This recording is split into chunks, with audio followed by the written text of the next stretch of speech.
Diem was actually a true nationalist. He came to the country at a time of disunity, chaos, and brought order when no one thought it was possible. The Viet Cong insurgency starts up in 1960, and his government initially stumbles in how it responds, but by 1962, Diem has been able to respond effectively to that, and the war is actually being won in 1962 and 1963. Now, Halberstam and Neil Sheehan and Stanley Carnot were in Vietnam in 1963, and you have to understand what was going on at that time and in their minds to really understand what they wrote about the war later on.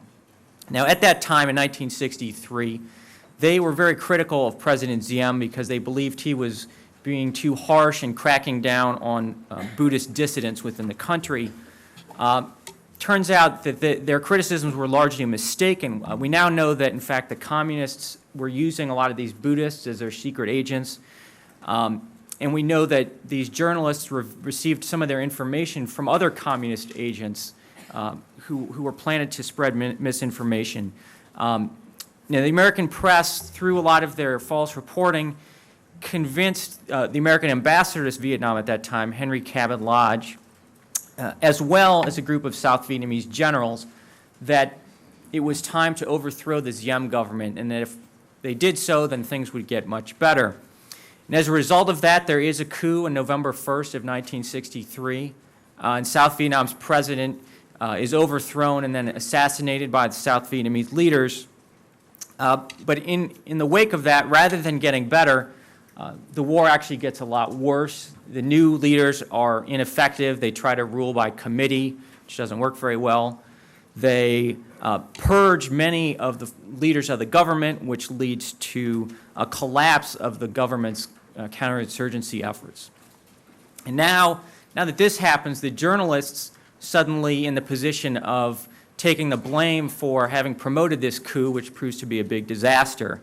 And this can be seen very clearly in their books. Their books are written to try to absolve themselves from that. So what they try to argue is that the war really wasn't going that well not before the coup. So we really didn't cause too much harm by promoting it. And this has really colored the history of the Vietnam War in the early years. But we now see, especially through communist documents, that in fact Diem's government was winning the war until the U.S. backed this coup. And I might add, President Kennedy himself was opposed to the coup, but Ambassador Lodge pushed it ahead anyway, and Kennedy did not challenge him because he was afraid that Lodge was going to run for the presidency in 1964. Now, in 1964, the war's getting worse. The communists decide to seize the opportunity, and they see Lyndon Johnson this time is talking about a policy of restraint. He's running for president, and he's telling the people that he's not going to send American boys to Vietnam and so forth.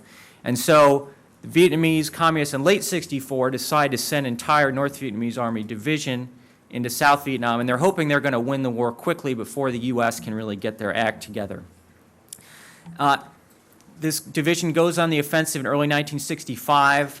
The South Vietnamese government falters, and it's clear the U.S. has to get into the ground war or else Vietnam's going to fall. And Lyndon Johnson decides in the middle of 1965 that he is, in fact, going to intervene, put U.S. ground forces into the war. And why does he do that? Well, it's primarily because of the so-called Domino Theory, meaning that if Vietnam were to fall, then other countries in the region would quickly fall to communism. Now, this rationale has been widely dismissed, starting off with Halberstam, Sheehan, and Carnot.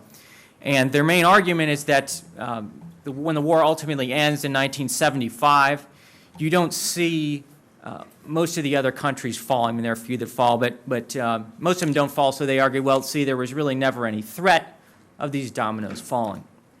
The problem with that is that the events, conditions changed dramatically in Southeast Asia and in the world between 1965 and 1975. In 1965, you have a serious threat from China and North Vietnam to the rest of Southeast Asia. You have weak states there. 1975, neither of those are true.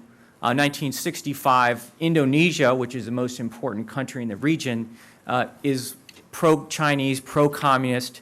1975, thanks in large part to American intervention, Indonesia is a staunchly anti-communist government. Now, the historical orthodoxy also maintains that the United States really didn't have good strategic options, and the military's proposals during the war for winning the war were inadequate. The foremost among these is the idea of cutting the Ho Chi Minh Trail, which is the supply artery from North Vietnam to South Vietnam. And this has been dismissed as being infeasible, but we now have sources from the Vietnamese communists themselves, from the Soviets, that confirm American estimates, which are that the United States could have cut this route with between 3 and 5 divisions, which is a lot fewer troops than we ended up sending. Because we don't do that, the costly, protracted war ensues for the rest of Johnson's time in office. Richard Nixon comes in, wins the 1968 election on the promise that he's going to get peace with honor. People are hoping he's going to be able to figure things out quickly. The war does drag on. He cannot end it quickly, but he does come up with a sound strategy for slowly withdrawing the United States called Vietnamization. And this is what's covered in my book on the Phoenix program. The United States starts turning things over to the Vietnamese, trying to get them to take on greater responsibility while U.S. troops are being pulled out. Now, this Vietnamization has been dismissed by the Orthodox school because of the fact that Vietnam does fall in 1975, so they claim Vietnamization didn't work. But that really ignores the history of most of the latter years, which 68 to 75 gets a very small portion of history in most of these. And, after the Tet Offensive in 1968, we actually know that the American leadership, Creighton Abrams, the military commander, and William Colby, who was the head of the Interagency Pacification, they helped the South Vietnamese to reinvigorate counterinsurgency. And between 1969 and 1971, the so-called Viet Cong insurgents are essentially destroyed in South Vietnam, and it's only the North Vietnamese army that really still has power to fight in Vietnam. Histories generally gloss over one of the most important events of the war, which is the 1972 Easter Offensive. It's a massive 14-division attack by Hanoi. South Vietnamese repel it without U.S. ground forces. They get American air support, but it's a clear indicator that, in fact, South Vietnam was a viable state and could have persisted. And I would argue, and this has become increasingly accepted, that the U.S. defeat in 1975 was the result not of the incompetence of our ally, although they were not certainly perfect, but it was really a result of America's withdrawal from a position of strength abroad. When the United States pulled out in 1973, we had promised South Vietnamese that President Nixon promised that we would come to their aid if there was another big attack like the 72 offensive. But thereafter, in 1973, partly as a result of the troubles from Watergate, Congress acts to take away the presidential powers to conduct military operations. They cut back dramatically on the aid to the South Vietnamese. And so when the next big offensive comes in 1975, the South Vietnamese forces are short on things like fuel and spare parts and ammunition, everything else you would need to fight against this kind of large offensive. And the Vietnamese come back to the Americans and say, you promised you'd come help us out, so please help. President Ford is in power by that point, Nixon having been impeached.